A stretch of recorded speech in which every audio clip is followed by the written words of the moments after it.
Thank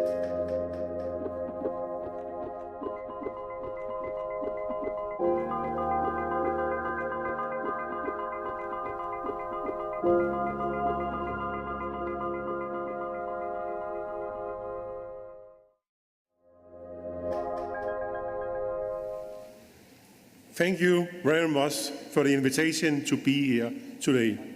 And thank you for the interesting discussion during the workshop. It's a great honor to be able to present the Danish perspective at the Berlin Energy Transition Dialogue. Last month, the World Bank published a big report on green energy. It concluded that Denmark has the best framework conditions in the world when it comes to green energy. A few months earlier, the World Energy Council published its annual report. It also found Denmark to be #1 in the world in providing stable, cheap and green energy. These results made everyone in Danish energy sector very proud. Denmark has shown the way to green growth. Since 1990, Denmark DP has concluded while the use of energy has remained constant and CO2 emissions have fallen. I think there are four main reasons for this development. First, since the 1970s, Danish energy policy has been based on broad political agreement between most parties in Parliament. This means policy stability and that it is key to investors who think long-term.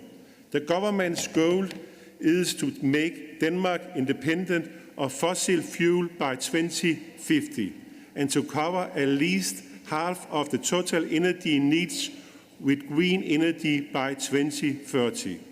This will help create stable and long-term policies. Second, financial supports for specific technologies had advanced technology development and cut the cost of energy. In the future, however, we must look to more market-based solutions. This way, we can spend our money in the most effective way.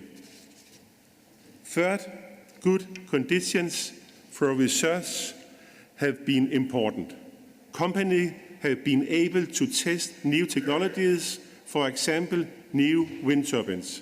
The government is right now looking at expanding national test sites for both onshore and offshore wind turbines. At the end of last year, we had a tender for the new Danish offshore wind farm of 600 megawatt called Kriegers Flak. This tender was won by Vattenfall for a price of only 5 per kilowatt hour. A new world record that confirms Denmark's position as a leader in wind energy. Our long-term goals is to make Denmark the first country in the world that can deploy new offshore wind capacity on market terms alone without any financial support.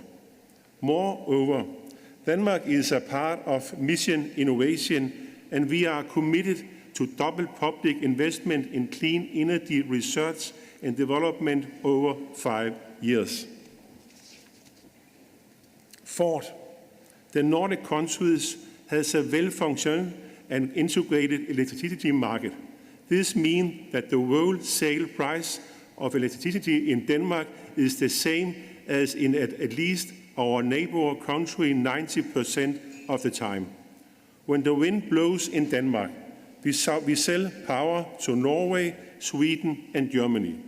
Hydropower plants in Norway can fill their dams, and when the wind doesn't blow in Denmark, Norway can re-export hydropower to Denmark. This helps integrate wind energy into the market.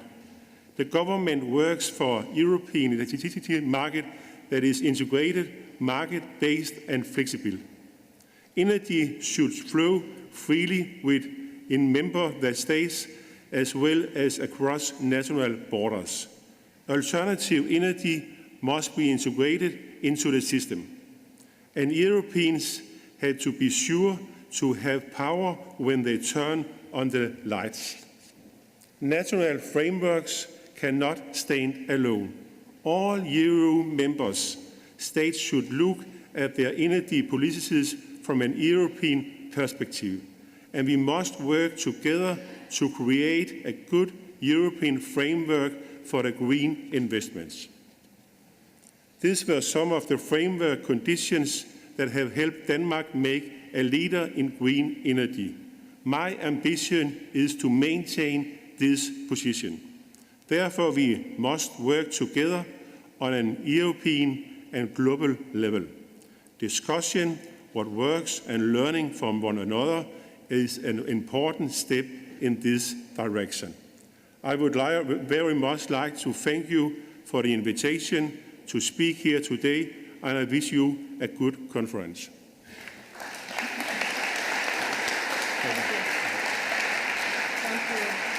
Thank you.